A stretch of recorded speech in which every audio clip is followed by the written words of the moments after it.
দেখুন, কামনার রসকে জয় করতে হবে ভক্তির রস দিয়ে। কথাটা খুব মার্মিক কথা। কামনার রসকে জয় করতে হবে, ভক্তির রস থাকতে হবে। রস ছাড়া কি বাঁচি আমরা? কিন্তু ওইখানে আছে বাসনার রস, প্রবেশ করাতে হবে ভক্তির রস। রস দিয়েই রসকে বশ করতে হবে। যেমন লোহা দিয়ে লোহাকে কাটতে হয়। লোহা কাটতে হয় কি দিয়ে? লোহা দিয়ে। বলে কামনার রসকে জয় করো ভক্তি বাসনার রস দিয়ে। সেটা কই আমাদের জীবনে? এই শুধু মাঝে মাঝে এসে 2 ঘন্টা হরিকথা শুনবো? আমাদের নিত্য নিরন্তর একটা ভজন চাই। এই জন্য বললেন, সঠিকভাবে সরল চিত্তে যদি ভজন করতে পারো, তখন এই কালীয় নাগের যে বিষ, সেটাও গোবিন্দ অমৃত করে দিলেন। দেখুন, কালীয় নাগ একটা মার্মিক কথা বলেছিল, ভগবান আমাকে অমৃত দাওনি, দিয়েছো বিষ, তো যা দিয়েছো তাই তো ঢালছি। এখন ভগবানকে বলুন, প্রভু আমি তো তোমারই সন্তান, আমি তোমারই অংশ, আমার ভিতরে পাপ তাপ যা আছে দেব কোথায়? নিয়ত কেউ নেই, তোমার চরণে দিলাম। গোবিন্দ বলছেন, আমার চরণের একটা মহিমা আছে, এখানে বিষ দিলেও অমৃত হয়, তো তুমি বিষই দাও না।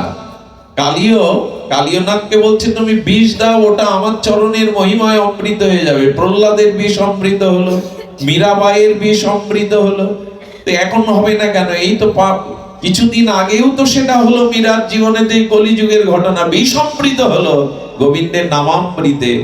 ঠিক তদুপরি তোমার এই বিষয় বিষ অমৃত রূপ নেবে, বিষ দিলেও দেয়। এই জন্য বলি কি, হাজার পাপ অপরাধ কামনা থাকুক, ভগবানের চরণে ওটা দিন। প্রভু আমার যা আছে তাই তো তোমায় দেব, আমার ভিতরে পাপ আছে, মলিনতা আছে, কামনা আছে, কি দেব তোমায়? ওইগুলোই নাও।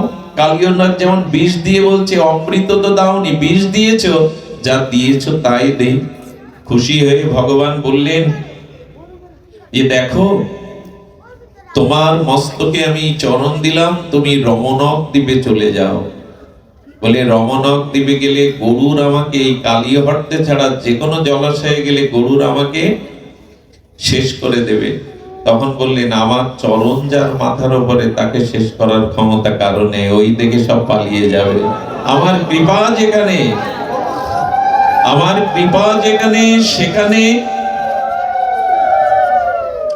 সেখানে কেউ প্রবেশ করবে না। যা রমণক দ্বীপে পাঠালেন কালীয়নাগকে। এই রমণক দ্বীপে মানে রমণ, ভগবানের নাম রূপ লীলা কথাতে একটা রমণ হয়, মিলন হয়, একটা রস আস্বাদন হয়। তখন আর তোমার এই যন্ত্রণা থাকবে না।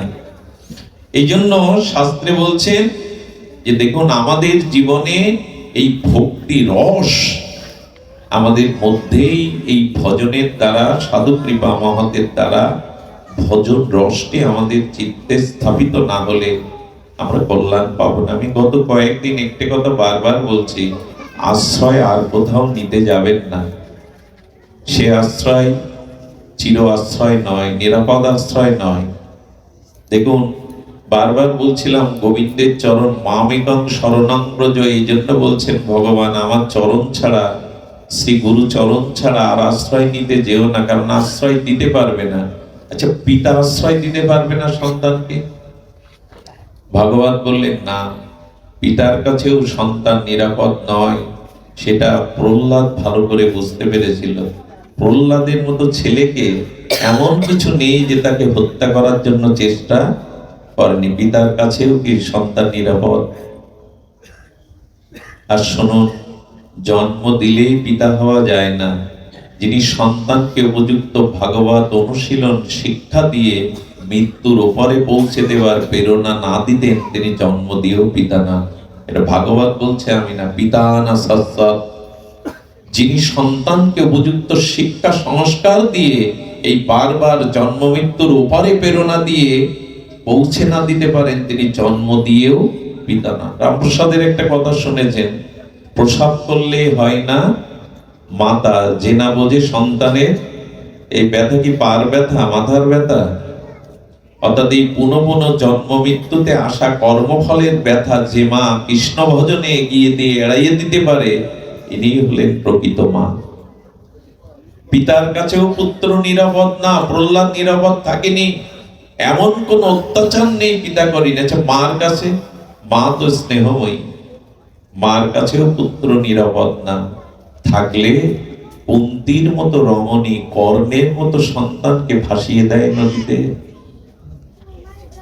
কর্ণ সূর্যনারায়ণের পুত্র, সূর্যপুত্র কর্ণ, কুন্তি দেবী ভাসিয়ে দিল। মার কাছে ডাস্টবিনে পেপারে মোড়ানো অনেক শিশু সন্তানের জীবন্ত লাশ পাওয়া যায়, কে ফেলে দিল তাকে?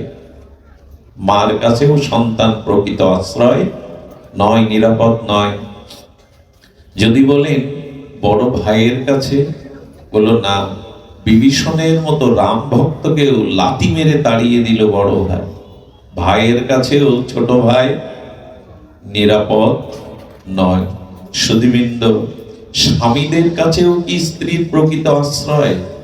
যদি তা থাকতো, সামনে বিশ্ববিজয়ী অর্জুন, ধর্মরাজ, যুধিষ্ঠির থাকতেও দুর্যোধন দ্রৌপদীর শাড়ি টানতে পারত না। বিবস্ত্র করার জন্য ওরা কেউ এগিয়ে আসেনি। দ্রৌপদী জগৎকে দেখিয়ে বলছে, দেখো, আমার মতো সতী রমণীর এরকম 5 স্বামী থাকতেও আমাকে আশ্রয় দেওয়ার মতো কেউ নেই, এক গোবিন্দ ছাড়া। জগৎ চেয়ে দেখো আমার দিকে তাকিয়ে। স্ত্রীরও প্রকৃত আশ্রয় স্বামীর কাছে নয়, রক্ষা করতে পারে না। কজন তো বিষ খাইয়ে মেরে তাকে গলা টিপে হত্যা করে ঝুলিয়ে রাখে আত্মহত্যার নাম করে। কার কাছে আশ্রয় চাইবে? আচ্ছা, যদি বলি এই সব জগতে কার কাছে আশ্রয় চাই? প্রকৃত আশ্রয় যদি চান, যদি বলেন দেবতাদের কাছে, বলে দেবতারা নিজেরাও মাঝে মাঝে আশ্রয় হারিয়ে ফেলে। দেবতারাও মাঝে মাঝে স্বর্গে এমন ভোগ বিলাসে মেতে ওঠে, দেবতারাও আশ্রয় হারিয়ে ফেলে। দেবরাজ ইন্দ্র স্বর্গ থেকে বহুবার চ্যুত হয়েছে, সেও হারিয়ে ফেলে। এই কামনা বাসনা যদি থাকে না, তা আশ্রয় স্বর্গে গিয়েও পাবেন না। একটা কথা হয়তো পূর্বে বলেছি, আর একবার শুনলে অত্যুক্তি হবে না। আমাদের মনে আছে, একবার দেবরাজ ইন্দ্র অভিশপ্ত হয়ে স্বর্গ থেকে পলায়ন করে। কিন্তু রাষ্ট্রে যদি রাষ্ট্রনায়ক না থাকে, কর্তৃত্ব যদি কারো হাতে না থাকে, তো রাষ্ট্র তো উচ্ছন্নে যায়। শাসক না থাকলে, রাজা না থাকলে। তো নহুষ, অর্থাৎ এই পৃথিবীর খুব পরাক্রমশালী এক রাজাকে, ন্যায়পরায়ণ পরাক্রমশালী বীর্যবক্তা নহুষকে ইন্দ্রপদ দেওয়া হলো। কদিন ইন্দ্রপদ পেয়ে বাম দিকে তাকাচ্ছে, কারণ স্ত্রীরা কোন দিকে থাকে? বাম দিকে। বাম দিকে তাকাচ্ছে, আমি তো দেবরাজ হলাম, আমি তো স্বর্গের রাজা হলাম, কিন্তু ইন্দ্রাণী কই? ওই বাসনা জেগে গেছে স্বর্গে গিয়ে। কার দিকে দৃষ্টি দিল জানেন? পৃথিবীতে সতীদের মধ্যে অন্যতম শচী, ইন্দ্রের স্ত্রীর নাম শচী দেবী। অপরূপ সুন্দরী শুধু নয়, মহাসতী, তার দিকে দৃষ্টি গেল। এই জন্য বলি কি, স্বর্গের লোভে পুণ্য কর্ম করতে যাবেন না। ও জায়গাটাও গেলেও আপনার আশ্রয় চিরদিন না, পুণ্য ক্ষয় হলে আপনাকে ধাক্কা দিয়ে ফেলে দেবে। ভক্তরা বরঞ্চ বলে, নরকে দাও, পাপ ক্ষয় করে যেন আবার এসে তোমার ভজন করতে পারি, কিন্তু স্বর্গে দিও না। ওখানে ভোগ আর ভোগ, ওখানে উপাসনা নাই, আরাধনা নাই। তো কি হয়েছে? নহুষ কুপ্রস্তাব দিল, তোমার স্বামীকে আর ফিরবে? ব্রহ্ম অভিশাপে শাপগ্রস্ত, আমাকে বরণ করে নাও, পাশের আসনটা খালি। পর স্ত্রীর প্রতি দৃষ্টি গেল স্বর্গের দেবতার ইন্দ্রের পদ পেয়ে। চিন্তা করতে পারেন। তো উনি তো সতী, উনি ভগবানের কাছে প্রার্থনা করতে লাগলেন। আর তখন কি করলেন? সপ্ত ঋষির কাছে গিয়ে বললেন, ঋষিবর, আমাকে বাঁচান, এই নহুষের, দেবরাজের কোপানল থেকে আমাকে বাঁচান। আমিও বলি, জীবনে যদি কোনো সংকটে পড়েন, শুদ্ধ কোনো মহাত্মার কাছে পরামর্শ নিতে যাবেন।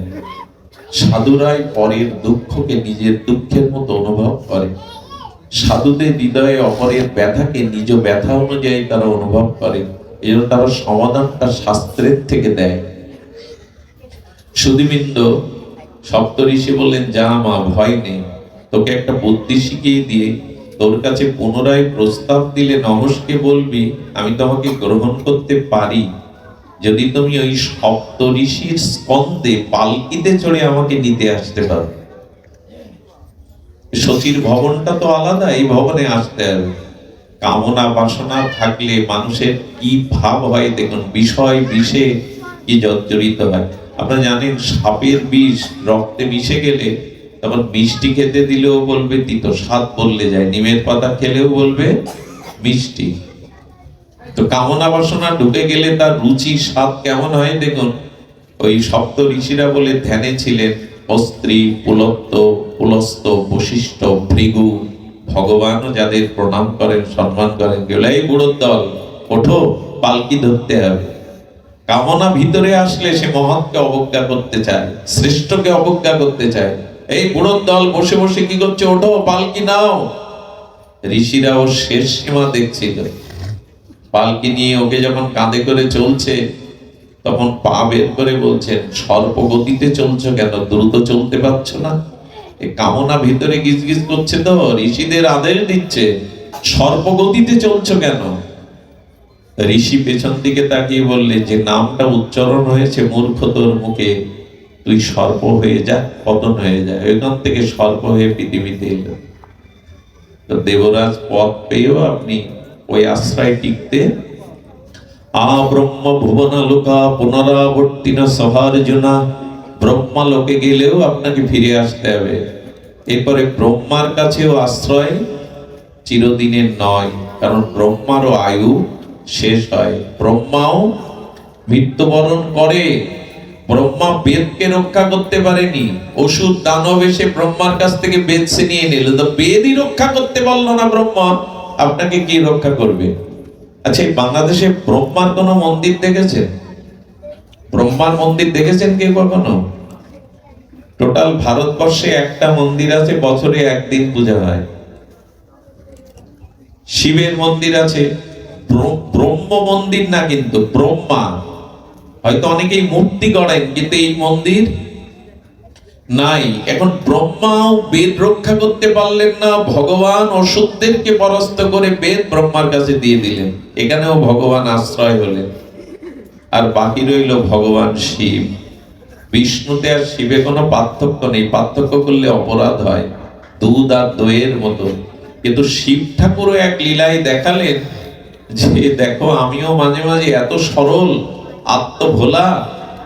মনে আছে তো সেই ভস্মাসুরকে বধ দিয়েছিলেন, যে যার মাথায় হাত দেবে সে ভস্ম হয়ে যাবে। শিব ঠাকুর বর দেওয়ার সাথে সাথে ভস্মাসুর বললেন, তাহলে প্র্যাকটিসটা তোমাকে দিয়েই হোক শিব, তুমি মাথা বাড়িয়ে দাও। শিব বলছেন, আমার পরে আমাকে ভস্ম করে শিব পালাচ্ছে।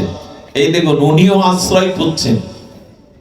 ও করেছে কি, ওর উদ্দেশ্য এই বর শিবের কাছ থেকে নিয়ে শিবের মাথায় দিয়ে শিবকে ভস্ম করে কৈলাস আর পার্বতী আমি নিয়ে নেব। শিব দৌড়াতে দৌড়াতে, ভগবান শঙ্কর দৌড়াতে দৌড়াতে শেষে ভগবান বিষ্ণুর কাছে গিয়ে, প্রভু দেখুন, প্রভু সামনে এসে ভস্মাসুরকে বলছেন, আচ্ছা উনি আত্মভোলা, কখন কি বলেন আপনি সেটা সত্য মনে করেছেন? আরে আপনি তো একটু পরীক্ষা করে ছুটবেন, এত কষ্ট পেয়ে কেন ছুটছেন? এটা নিজের মাথায় বলে, ও আমি আমার মাথায় হাত দিয়ে আর ভ্যানিশ হয়ে যায়? বলে না না, এক হাত উপরে হাত দিয়ে দেখুন তাপ লাগছে কিনা, কারণ অভিশাপের তো একটা তাপ আছে। মাথা কি হিটার যে এক হাত উপরে তাপ লাগবে? ভগবান তার কৌশল বাক্যের দ্বারা যখন বললেন, বললেন না গরম তো লাগে না, আর আমিও তো ছুটছি, এত দেখি না একটু, যে হাত দিলেন ও ভস্ম হয়ে গেল। শিব ঠাকুরকে বলছেন ভগবান, যাকে তাকে যাতা বর দিতে যাবেন না। এখন আশ্রয় কোনটি আমাদের? একমাত্র ভগবানের চরণেই আমাদের আশ্রয় নিতে হবে। ভগবান চরণে যদি আমরা আশ্রয় নিতে পারি, তবে আমাদের কিছুটা, আজ বেশি সময় নেওয়ার অধিকার নেই, নেবেও না। শুধু এইটুকু বলি, এই আশ্রয়টা ঠিক করুন। আশ্রয়টা একটু, আমি বারবার বলি কি, আচ্ছা কুবেরের ধন, রাজার ধন বসে গেলে থাকবে? একটা প্রবাদে কথা আছে না বাবা, মা আছে কিনা? কুবেরের ধন বসে বসে গেলে থাকবে কি? একটা চিন্তা করুন তো, এই জন্মে সুস্থ শরীর পেয়েছেন, স্বামী পেয়েছেন, বা স্ত্রী পেয়েছেন, ঘর পেয়েছেন, সমাজে একটু সম্মানও পেয়েছেন। এগুলো কেন পেয়েছেন জানেন? এখনো কিছুটা ভালো আছি কেন জানেন? অনন্ত জন্মের কিছু পূর্ণ আমার জীবনে আছে। আর যেগুলো রোগ শোক জরা ব্যাধি দুঃখ পাচ্ছি সেগুলো পাপের ফল। এই দুটোই বসে বসে যদি ভোগ করি, নূতন করে যদি আর সঞ্চয় না করি, আয় না করি, এটা কতদিন থাকবে? কথাটা কিন্তু সাধারণ না। জমানো অর্থ, রাজার ধন বসে বসে খেতে গেলে ফুরিয়ে যাবে। তা যেটুকু পুণ্য ফলে মানুষ হয়েছিলাম, এই সংসার পেয়েছিলাম, ওই পুণ্যটা বসে বসে যদি ক্ষয় করি, ভোগ করি, নূতন করে যদি ধর্ম কর্ম ভজন না করি, তাহলে এটা ফুরিয়ে গেলে তো পতনই হয়ে যাবে। প্রতিদিন যেমন গৃহী মানুষরা আয় করতে যায়, অফিসে হোক ব্যবসা হোক, প্রতিদিন একটু ভগবানের ভজনের ধর্ম আয়টা করুন, নাহলে এটা ফুরিয়ে গেলে কিন্তু আবার পতন। আয়টা প্রতিদিন করতে হয়, এটা আমরা মানি। তেমন ভগবানের জপ ধ্যান শাস্ত্র পাঠ সাধু সঙ্গ হরিকথা দিয়ে আমাদেরও উচিত কিছু সঞ্চয় করা নাই। বসে বসে ভোগ করলে একদিন সব শেষ হবে। কথাগুলো ক্ষুদ্র কিন্তু অনুভব বেদ্য কথা, অনেক গভীরে। এরকম আজকের যে 2 ঘন্টা 3 ঘন্টা বসে হরিকথা শুনছেন, এই সম্পদ ক্ষয় হবে না, এগুলো ক্ষয় হয় না। জগতের সম্পদ ওগুলো বন্টন হয়ে যায়, অন্যের কাছে চলে যায় উত্তরাধিকার সূত্রে, কিন্তু ভজন ফলটা, ভজন সম্পদটা অন্য কেউ নিতে পারে না। সুধীবৃন্দ, আজকে কুর্ম মহাদ্বাদশী, এখন এই ব্রতের দিনে একটু নিশি জাগরণ, একটু হরিকথা হরিবর্ষণ করতে হয়।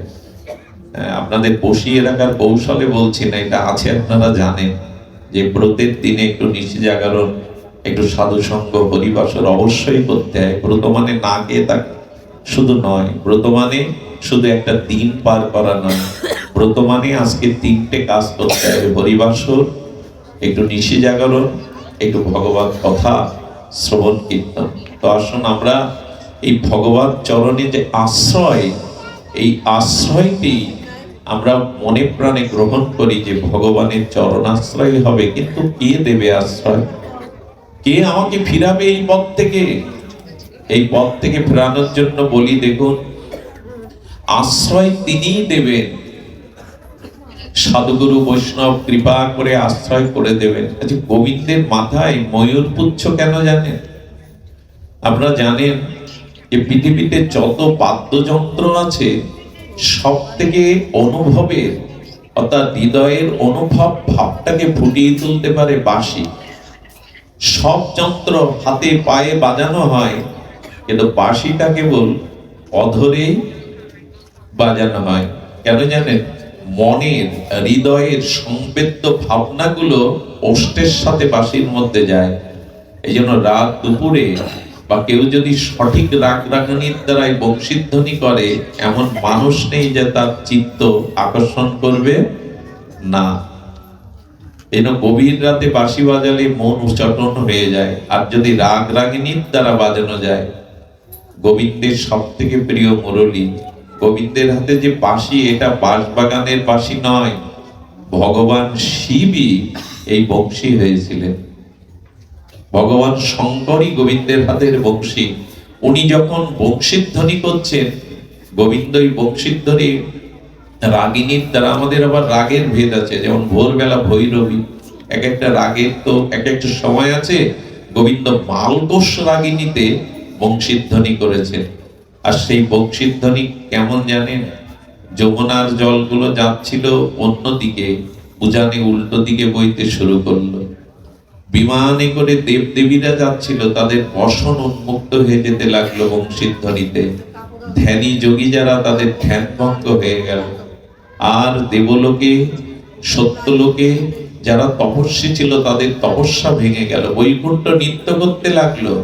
গোবিন্দ মালকোষ রাগিনীতে মধুর মুরলীর ধ্বনিতে বাজাতে বাজাতে দেখছে সামনে একটা ময়ূর নৃত্য করছে। ময়ূরটা এত সুন্দর করে পেখম মেলে নৃত্য করছে। গোবিন্দ বলছে, বা এমন সুন্দর নৃত্যটা বাঁশির সামনে যদি নৃত্য করে, দেখলে তো ভালো, ময়ূরটা আমার কাছে রেখে দেব। গোবিন্দ বংশী বাজাতে বাজাতে ছুটছে, ময়ূরটাও তখন ছুটছে। ছুটতে ছুটতে যমুনা পুলিনে ওখানে দাঁড়িয়ে গোবিন্দ দাঁড়িয়ে পড়েছেন। কারণ কি জানেন? ময়ূরটা রাধারানীর কাছেই ছুটে যাচ্ছে, গোবিন্দকে ধরা দেবে না বলে। তো ঠাকুরানী তখন একটার পর একটা কলসি সাজিয়ে যমুনা থেকে জল নিয়ে আসছিলেন। রাধারানী ময়ূরটা নৃত্য করতে দেখে, ময়ূরটা এমন করে নাচে না, কে কে এমন করে নাচাচ্ছে আমার ময়ূরটাকে? সেই ময়ূরের নৃত্য বিমোহিত হয়ে রাধারানীর চোখ সামনে পড়েছে। বাঁশির সুর শুধু এত মধুর না, বাঁশিওয়ালা আরো মধুর।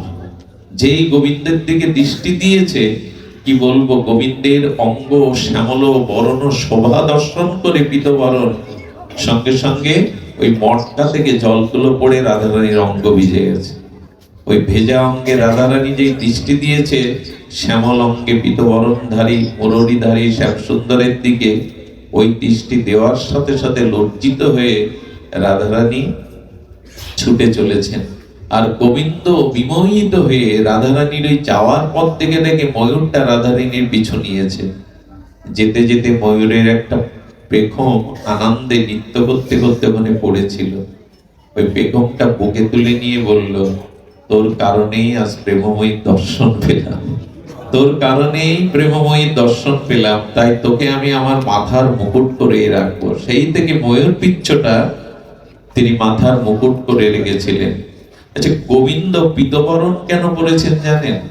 হলুদ বরণটা রাধারানীর অঙ্গ কান্তি, ওইটা ধারণ করেছেন।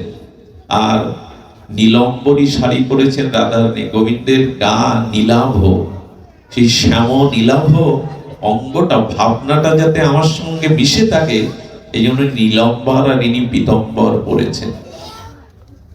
তো এই যে শ্রী গোবিন্দ চরণে আশ্রয় কে দিয়ে দেবে, ছোট্ট একটা সাধুর ঘটনা বলে আজকের পাঠ বিশ্রাম।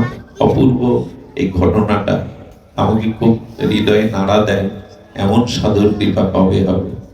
আপনাদের মনে পড়ে শ্রীধাম বৃন্দাবনে গিরিরাজ গোবর্ধন পরিক্রমা মার্গে যারা যান, ওখানে শ্রীনাথজির মন্দির আছে। বৃন্দাবনে যে কটি বিগ্রহ সাক্ষাৎ প্রকট হয়েছিল, তাদের মধ্যে সুপ্রাচীন এই শ্রীনাথজির বিগ্রহ।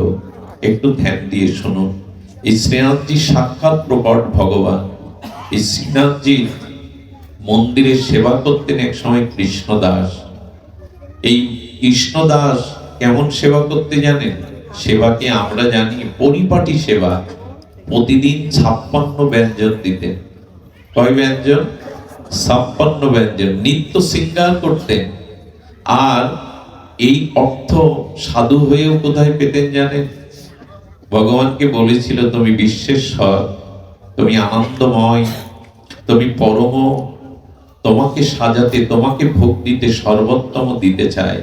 তাই ভগবানের ইচ্ছায় ভগবানকে স্বয়ং দিলে, মন্দিরে যখন জাগরণ করতো ভোরবেলা, ভগবান নিজের চরণের কাছে 6টা স্বর্ণ মুদ্রা রাখতেন প্রতিদিন। আর ওই 6টা স্বর্ণ মুদ্রা নিয়ে উনি দিল্লিতে, বৃন্দাবন তখন গভীর অরণ্য, দিল্লিতে আর আগ্রাতে তখন বড় বাজার ছিল, ওইখান থেকে বেলগাড়ি, ঘোড়ার গাড়ি, গরুর গাড়ি ভর্তি করে 56 ভোগ প্রতিদিন দিতেন। নব নব বস্ত্র, নব নব প্রসাধনী আনতেন। আমরাও তো বাজার করি ভগবানের জন্য প্রসাধনী, ভগবানের জন্য মূল্যবান কোন শীতের পোশাক, এগুলো কিনি তো। এগুলো ভালোবাসা কেন জন্মায় পুত্র কন্যার প্রতি? আমি তাদের জন্য কিছু করি, তাদের সুখের জন্য, সেবার জন্য কিছু নিয়ে যায়, তারাও আমাকে স্নেহ মমতা দেয়, এইভাবেই তো ভালোবাসা তৈরি হয়। তেমনি ভগবানকে দিতে দিতে, সেবা করতে করতে, সাজাতে সাজাতে, ও তার কথা মনে করতে করতেই তো তার প্রতি প্রীতি আসবে, আকর্ষণ আসবে। এখন আমার কি মনে পড়ে বাজারে গেলে আজকে কিছু নিয়ে যায় গোপালের জন্য, এই শীতে এই পোশাকটা তাকে মানাবে ভালো। কৃষ্ণদাস ওই করতেন। আগ্রা কোথায়? বৃন্দাবন থেকে আগ্রা আর যেতেন তিনি দিল্লিতে। একবার দিল্লিতে গেছেন, সমস্ত সবজি আদি, প্রসাধনী আদি কিনে বেলগাড়িতে চড়িয়ে দিয়েছেন, ভালো কাপড়ের খোঁজে শ্রীনাথজিকে ভালো পোশাক তৈরি করে দেবে। বৃন্দাবনে এখনো রাধাকুণ্ডে এখনো 7 দিনে 7 রকমের পোশাক পরানো হয়। দেখুন, ভগবান অনেক দিয়েছেন আপনাকে। আচ্ছা, যে মায়েরা, যে বাবারা 20-30টা কাপড় আলমারিতে রেখেছেন, ওগুলো এখন বিক্রি করা যাবে? অনেক পুরনো পড়তে পড়তে রেখে দিয়েছেন সাজিয়ে। এমনি হয়তো কাউকে দিয়ে দিতে পারেন, কিন্তু বাজারে উপযুক্ত দামে বিক্রি, পুরাতন হয়ে গেছে, ব্যবহার করেছেন। কিন্তু এটা 60 বছরের বৃদ্ধের কিডনির দাম কত জানেন? ভালো থাকলে ওটা নষ্ট হয় না। ভগবানের দেওয়া জিনিসের মহিমা দেখুন। ওই কিডনিটা আপনি 2 লাখ টাকা বেচতে পারবেন। লিভারের এক অংশ 1 কোটি টাকা দিয়েও কেনার লোক আছে, হাফ অংশ, ওটা নষ্ট হয় না 70 বছরের। ভগবানের দেওয়া যে বস্তু, অনেকেই বলে দেয়া নষ্ট হয় না, তো মানুষের একটা হার্টের রোগ হচ্ছে কেন এখন? আপনি একটা কথা খুব মন দিয়ে শুনুন, ভগবান আমাদের মধ্যে যে বস্তুগুলো দিয়েছে তার যদি দুর্ব্যবহার না করতেন, অতিরিক্ত ভোগ না করতেন, একটা হার্ট 300 বছরেও নষ্ট হতো না। আমাদের চোখ, এই চোখটা যদি অন্ধকে দান করে দেন, সেও সারা জীবন এই চোখেই দেখতে পারবে। ভগবানের সৃষ্টি বস্তুগুলো, ওই পুরানো কাপড় 10 বছর পরে ওর আর মূল্য নেই, কিন্তু 60 বছরের একটা কিডনি, একটা লিভার, তার মূল্য দিয়ে দেবে, ওগুলো নষ্ট হয় না। আমরা শরীরের প্রতি ভোগের দ্বারা এত অত্যাচার করি, ওই জিনিসগুলো আমরাই নষ্ট করি। মনে যদি কুচিন্তা কুভাবনা না করতেন, পরের সর্বনাশের চিন্তা না করতেন, অপরের উন্নতি দেখে যদি হৃদয়ে জ্বালা না হতো, হার্ট 300 বছর ভালো থাকতো। আমরাই তো নষ্ট করি। হৃদরোগ, হৃদরোগ মানে কি? আমাদের এই কামনা বাসনা হৃদয়ের, এগুলি রোগ। হিংসা, বিদ্বেষ, ক্রোধ, কাম, এগুলি রোগ। নাহলে ভগবানের জিনিস এভাবে নষ্ট হতে পারে না। সুধীজন, তো এই জন্য ভগবান যা দিয়েছেন সুন্দর। একজন বলছেন আমি হতভাগা, ভগবান আমাকে কিছু দেয়নি। এক বেটা বলছে তোর একটা হাতের দাম কত জানিস? তোর দেহের মধ্যেই কোটি টাকার সম্পদ ভগবান দিয়েছেন, তুই বলছিস তুই ভিখারি। দেহের যে পার্টস গুলো, কিডনি, হার্ট, লিভার, এগুলো তৈরি করতে পারবেন সহজে? পারবেন না। ভগবানের দেওয়া, তিনি কেমন করে করতে হয় করেছেন, একবারও মূল্যায়ন করবো না। তাকে কিছু দিতে হয়। যিনি এমন করে আমাকে সাজিয়েছেন, তাকে তো কিছু সাজাতে হয়, তাকে কিছু দিতে হয়। কৃষ্ণদাস নূতন কাপড় নিতে গেছে, আর কাপড় নিয়ে যখন ফিরছেন, এক নর্তকী বাইজি, ওই যে দিল্লি শহরের মধ্যে ফুটপাতে সে একে বেঁকে নৃত্য করে কোমর মাজা দুলিয়ে কিছু পুরুষকে আর ওই বাহ্যিক বিনোদন দিচ্ছেন, আর পুরুষগুলো তার কোমর দুলানো দেখে টাকা ছুঁড়ে ছুঁড়ে মারছে। কৃষ্ণদাসের কণ্ঠে হঠাৎ ওই নর্তকীর কণ্ঠের মধুর সুর লহরীর সুর ভেসে এলো সরালা। কৃষ্ণদাস দাঁড়িয়ে গেল, গোবিন্দের শ্রীনাথজির পোশাকাতে দাঁড়িয়ে গেল। কেন জানেন? কণ্ঠ এত মধুর হয় কারো? আহা, কণ্ঠ এত মধুর হয়। ও কি করেছে জানেন? ওই কণ্ঠ শুনেই ওই যে ভিড়ের মধ্যে মানুষ দাঁড়িয়ে দেখছে, ওর মধ্যে দাঁড়িয়ে গেছে। যে কৃষ্ণদাস বাবাজির মতো মহাত্মা, বৃন্দাবনে প্রসিদ্ধ উনি যদি দাঁড়ান, বিষয়ী লোক কি বলবে? আমরাও যেমন কিছু লোক বলছে, বাহ, বাবাও এই লাইনে, বাবা আপনিও শেষ পর্যন্ত এই লাইনে এলেন। কারো কথা কানে যাচ্ছে না, কত লোক অপমান করছে। ও দাঁড়িয়েছে কেন জানেন? ওই কণ্ঠটা শুনে মনে করেছে, এত মধুর কণ্ঠ যদি আমি শ্রীনাথজিকে শোনাতে পারতাম। ভক্তি কাকে বলে জানেন? যা কিছু প্রিয়, যা কিছু সুন্দর যদি তার সুখের জন্য দিতে পারতাম। কণ্ঠটা শুনে ও নর্তকী, ও বাজারে নৃত্য করছে এ ভাবনা নেই, কণ্ঠটার সৌন্দর্য মনে করছে শ্রীনাথজিকে যদি এই কণ্ঠে একটু গান শোনাতে পারতাম। এই হলো ভক্তির মহিমা। সবাই টাকা ছুড়ে দিয়ে চলে গেল। একজন পতিতাকে বলছেন, তোর ভাগ্য, সামনে কে দাঁড়িয়ে আছে দেখ। দিব্য মহাপুরুষ কৃষ্ণদাস বাবাজি দাঁড়িয়ে। বলে, বাবা তুমি আমার দিকে ভেবে তাকিয়ে আছো কেন? তোমার এখানে কি কাজ? বলল, তোমাকে একজনকে গান শোনাতে হবে। কে সে? বলে, আমার বন্ধু। বলে, তোমার বন্ধুকে গান শোনালে কি দেবে? টাকা দেবে তো?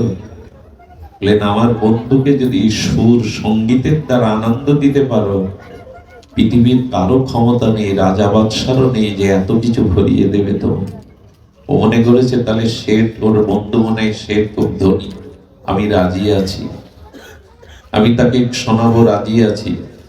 সঙ্গে সঙ্গে একটা গাড়ি করে দিলেন। একটা চিঠি লিখে ঠিকানা দিলেন, ওর সাথে তো যাবেন না, গিরিরাজ গোবর্ধনে গিয়ে এই ঠিকানা দিলে তোমাকে তার একটা ঘর দিয়ে দেবে, আমি পরে আসছি। সুধীজন ওই ঘরে থাকলো। কৃষ্ণদাস ওর জন্য কি করেছে জানেন? ওর জন্য শাড়ি কিনে এনেছেন, গেরুয়া রঙের শাড়ি। ওর জন্য বৃন্দাবনের রজ এনেছেন, তিলক এনেছেন। এনে বলছেন, আজ থেকে তুমি এই শ্রীনাথজির প্রসাদী শাড়ি পরবে, আজ থেকে দাদা সঙ্গে তিলক নেবে, আর এই এখানে যে কটা দিন তুমি আজ থাকবে তোমাকে প্রসাদ পেতে হবে শ্রীনাথজি। এই দেখুন, 3 দিন ব্রজে বাস করালেন, 3 দিন রাধারানীর প্রসাদী কাপড় পরালেন, হ্যাঁ, আর 3 দিন তিলকমালা করে বললেন যে গান শোনাতে হবে তোমার গান নয়, আমি লিখে দেব, সুর করে দেব, এই গান প্রস্তুত করে শোনাতে হবে আমার বন্ধুকে। দেখুন, শুদ্ধ ভক্তের সান্নিধ্যে সাধু সঙ্গে যদি যান, 3 দিন ব্রজবাস করালেন, 3 দিন প্রসাদ পাওয়ালেন, 3 দিন তিলক করে দিলেন, তার মনে সত্যতা আসতে দেরি হয়? মহাজনের এই পদাবলী এগুলো কীর্তন করলে ভোরবেলা আগে মায়েরা উঠে কীর্তন করত। একবার এক 6 মাসের বাচ্চাকে আমাদের পদাবলী শোনাচ্ছেন এক ঠাকুমা। আমি প্রশ্ন করেছিলাম, ওকে শোনাচ্ছ কেন? বলো, কানের মধ্যে দিয়ে ভগবানের এই সঙ্গীতটা যদি যায়, ওর চিত্ত ভগবানের জন্য ব্যাকুল হবে, এই শব্দগুলো সুরগুলোই ওর মঙ্গল করবে। এই জন্য সাধু কি করেন? সাধু তার মতো করে নেন তার কৃপায়। আর শ্রীনাথজিকে বলছে, ক্ষমা করে দাও, ও তো মানুষ, ও তো তোমার সন্তান, ওর সমস্ত চিত্তের দুর্বাসনা তুমি মুছে দাও, ওকে কৃপা করো, ও তোমাকে সঙ্গীত শোনাতে এসছে। 3 দিন বাদে পায়ে নুপুর আলতা দিয়ে তাকে সুন্দর গোপী বেশে সাজিয়ে বলেন, আপনার সেই বন্ধু কোথায়, শেঠ কোথায়, যাকে আমি শোনাবো? শ্রীনাথজির মন্দিরের দুয়ার খুলে ভগবানকে দেখিয়ে বলছে, এই আমার বন্ধু, এই আমার সেই, লোকে শোনাও। সেবা কাকে বলে দেখুন। প্রতিটা এই বাইজি তখন বলছেন নর্তকী, মূর্তিকে আমি শোনাবো, এই জন্যই আমাকে প্রস্তুত করে এখানে এনেছেন। ভালো করে তাকিয়ে দেখো, ও মূর্তি না, সাধুর কৃপা হয়েছে তো, ব্রজে বাস হয়েছে তো। বলে, আরেকবার তাকিয়ে দেখো, সে মূর্তি না। ভগবানের কাছে প্রার্থনা করে দিলেন, ওকে এনেছি, বনের ফুলও তো তোমার চরণে আসে, ওকে গ্রহণ করো তো। কোন শুদ্ধ ভক্ত যদি ভগবানের কাছে আপনার জন্য চোখের জলে প্রার্থনা করে, ভগবান সেই দিন আপনাকে গ্রহণ করবে। কোন শুদ্ধ ভক্তের প্রার্থনা ভগবান ফিরিয়ে দেন না। বলে, ওকে তুমি গ্রহণ করো। যখন সেই সুরের দ্বারা ও নৃত্য করে গীত শোনাচ্ছে, তখন বারবার এই নর্তকী শ্রীনাথজির মুখবদনে তাকিয়ে বললেন, সারা জীবন তো অন্যকে শুনিয়েছি, তুমি শুনছো তো? একবার একটু জানাও না যে তুমি আমার সঙ্গীত শুনছো? ওই তাকাতে তাকাতে দেখলেন শ্রীনাথজি মধুর হেসে চোখের কোণে, নয়ন কোণে, ঠোঁটের কোণে হাসি ফুটে উঠল। যেই না তার চিৎস্বরূপে বিজুলি চমকের মতো সচ্চিদানন্দ রূপ দেখলেন, সঙ্গে সঙ্গে চৌকাটে মাথা রাখলেন, রেখে বললেন, ভগবান, আমার মতো নর্তকীর সঙ্গীত তুমি শুনেছ, তুমি তোমার স্বরূপে আমাকে দর্শন দিয়েছ। আচ্ছা, তোমাকে কি দেব আমি? তবে শুনেছি মানুষের জীবনে সব থেকে বেশি প্রিয় হলো তার প্রাণ, প্রাণ সব থেকে প্রিয় নাম। অনন্ত জন্ম এই মায়ার সংসারে মায়া আমাকে নাচিয়েছে, আজ তোমার সামনে যে পুষ্পাঞ্জলি অর্পণ করলাম, আমার প্রাণটাই তোমার চরণে আশ্রয় দাও। এই বলতে বলতে চৌকাটে মাথা রেখে নর্তকী দেহ ত্যাগ করলেন। চিরদিনের মতো শ্রীনাথজি তাকে চরণে নিলেন। মাত্র 3টে দিন এই সাধু কৃপায়, কৃষ্ণদাসের কৃপায় ভগবান পেয়ে গেল। আমি বলি কি, এই জীবনে চলার পথে একজন এই সৎ প্রেমিক অনুরাগী ভগবত ভক্তের সঙ্গ নিন, তিনি আপনাকে নূতন করে গড়বে। এই ভাগবতে শুদ্ধ ভাগবত চরণ আশ্রয়ের মধ্যেই তিনি আপনাকে নূতন করে গড়বেন। তাই ভগবান পায় না পায়, যেন শুদ্ধ অনুরাগী ভক্ত সঙ্গ পায়।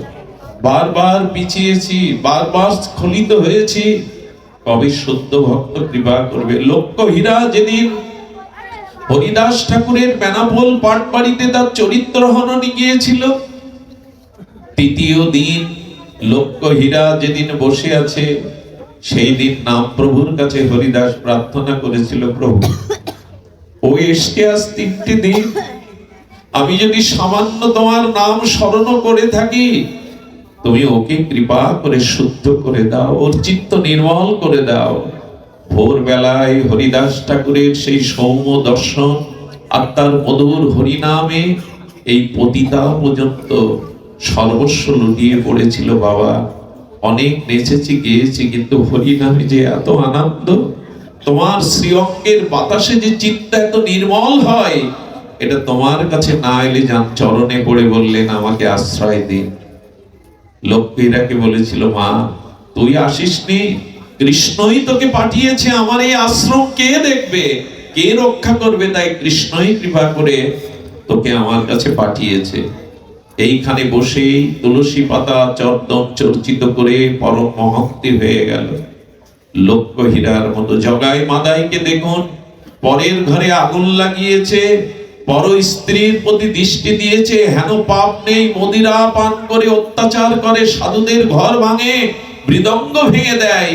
সেই জগাই মাদাইকে নিতাই চাঁদ রুধির ঝরিয়ে কৃপা করে বললেন, ওরে জগাই মাদাই শোন, একদিন তোদেরকে দেখলে মানুষ গঙ্গা স্নান করে ঘরে ঢুকতো পবিত্র হবে বলে, আমি তোদের এই গৌর প্রেম হরিনাম প্রেম দান করছি।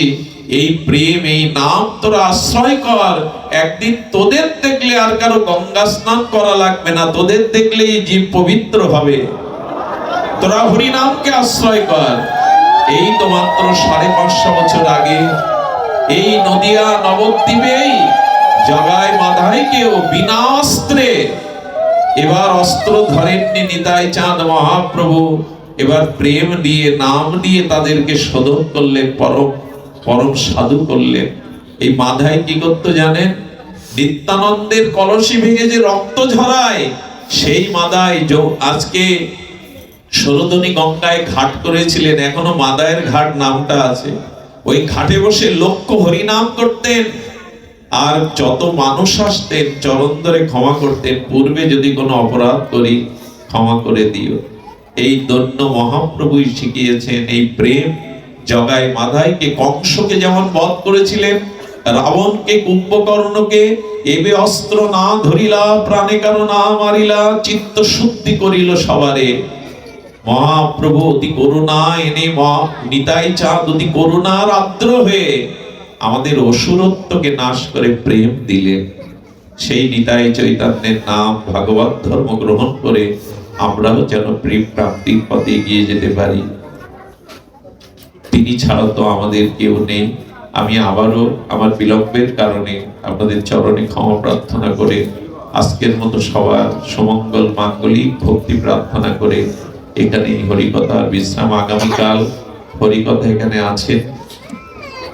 আগামীকাল হরিকথায় আমাদের এগুলোর থেকে আসবে, আপনারা ভাগবত আচার্যের মুখে হরিকথা শুনবেন। নিমন্ত্রণ আগামী 28শে পৌষ 13ই জানুয়ারি রোজ মঙ্গলবার ভাগবত পাঠ করবেন। আমার কথা বলা আছে, স্থান চণ্ডীবর্তী সালতা মকসেদপুর, সবাই নিমন্ত্রিত। আর 12 তারিখে আমাদের ফুলবাড়ি ডাক্তার বাবুর বাড়ি, 12ই জানুয়ারি এবং 11 তারিখে গোপালগঞ্জে জীবাধমের কথা।